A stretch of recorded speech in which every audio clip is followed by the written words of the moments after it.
The reason why God created tithing, tithing has nothing to do with giving God money. Can I say it again? Just for the CD purpose?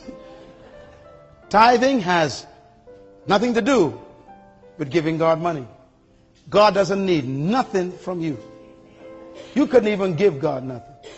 Everything on the earth already belongs to God. He don't need nothing from us. So when God sets something up, it's not because he needs it.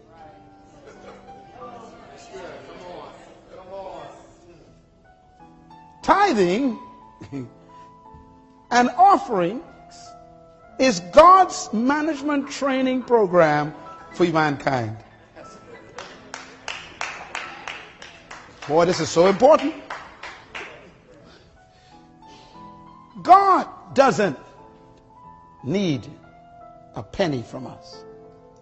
And yet he tells us 10% of everything is mine. We only think of money. And that's our problem. If you get 10 pairs of shoes, one of them ain't yours.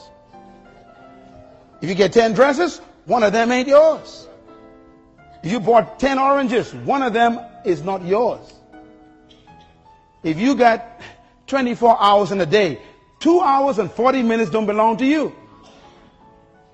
I ain't got no time to pray. What are you talking about? You got 2 hours and 40 minutes that don't belong to you. You're a thief every day when you don't use those 2 hours and 40 minutes for God's purposes. You are a thief. A tired thief. Sleeping on God's time. You spend 2 hours, 4 hours, 8 hours watching cable television and don't give God his 2 hours and 40 minutes that belong to him. 10%. You can't even manage 2 hours and 40 minutes.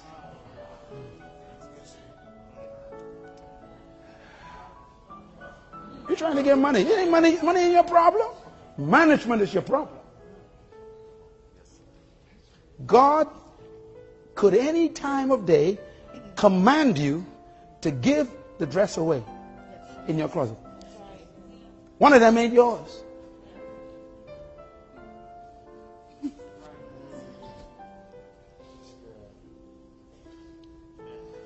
So tithing and offering is not about money. It's about management. Can you consistently, God says, put aside 10% of everything for my purposes?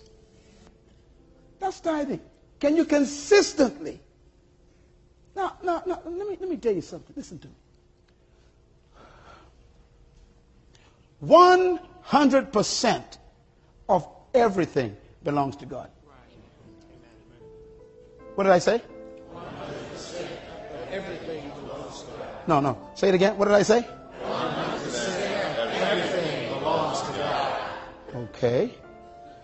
So, God blesses you with a paycheck of $1,000. How much of that belongs to God? Okay, you're doing good. You're smart. Now, how much did God say to put aside for his work? 10%. How many is left? 90%. Which one of those belong to God? Ah, you're getting smart. Okay. All right. So then why would God, if he owns all 1,000, want you to put aside 10% if all of it still belongs to him? Why? Because it's not about the money. It's about your ability to put it aside. Your will, your control, your discipline to put it aside. He's after your discipline. Wow. If you can manage the 10% properly, then he is happy to trust you with the 90% that's left. But because you've been unfaithful in the 10%, you keep losing the 90%, so you end up with no percent. That's why you're broke. And so you tell God, I can't pay tithes this week. Things tough. We're in crisis right now, God. You got to figure this out. Things too rough. God is saying, what are you talking about? Your salvation is in the tithe. Come on.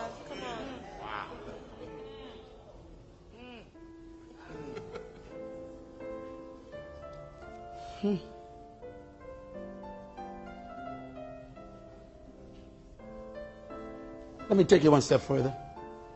This is what tithing does to you. Number one, what's the first word? Accountability. Write it down. Now, each one of these words is management. If you keep paying your tithes and giving your offering, you automatically first become accountable. What's the second word? Discipline. Discipline. For you to put that aside every single time, it takes control. What's the third word? Honesty. Honesty. For you to be a tither, that means no one's watching except God. And he knows if you're paying it or not. You can lie to everybody else, but God knows if you're paying 10%. That means it makes you honest. And managers must be honest. What's the fourth word? Diligence. Diligence means that you work at it constantly to make sure you don't steal that 10%. That's what managers are supposed to do. What's the next word? Oh my God. That's what's wrong with managers. They are unfaithful. And it takes faithfulness to tithe. What's the last one? Trustworthiness. Trustworthiness. For you to manage a tithe, God got to trust you every time. I just gave you the characteristics of a manager. They are accountable. They are honest. They are diligent. They are faithful. They are trustworthy.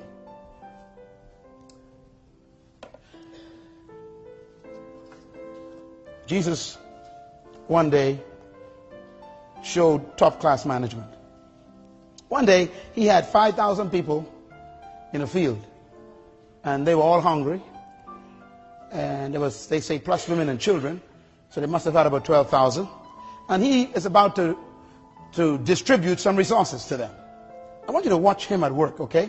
Matthew 6, verse 40. It says, so they sat down in groups of hundreds and fifties. That's administration, organization. Then he took the 5 loaves and the 2 fishes. That's the resources. Looking up to the one who owns them, he thanked them for letting him use them. That's appreciation. That means they don't belong to you. That's all right. Someone else's property. He broke it, then he gave them to his disciples, and they gave it to the people. Delegation. It's management. Delegation. Watch him. He also divided the 2 fish among them all, and they all ate and were satisfied. That's customer service. Give God a hand for good customer service. All were satisfied. Now watch his management kick in. It says, and the disciples, he told them to pick up every crumb.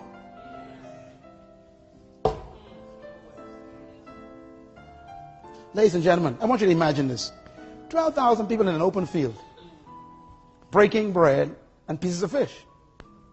Now how in the world are you going to find pieces of bread, crumbs, and pieces of fish, bone and stuff in the grass? He says, pick up every crumb. In the book of Matthew, it actually says it. He says, and he said to them, pick up every crumb and bring it to me. I don't want to waste nothing. That's what I'm talking. This country is built on a culture of waste. And it is in the church. Who go direct to the buffets after service? You. And what do you do at that buffet? Now you know the plate is too small for what you want to do.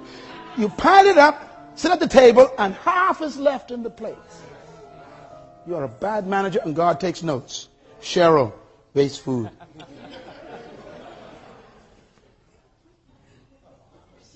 That ain't funny. He made them pick up the crumbs. It was not the crumbs that were important. It was the lesson he was teaching. You don't waste the crumb.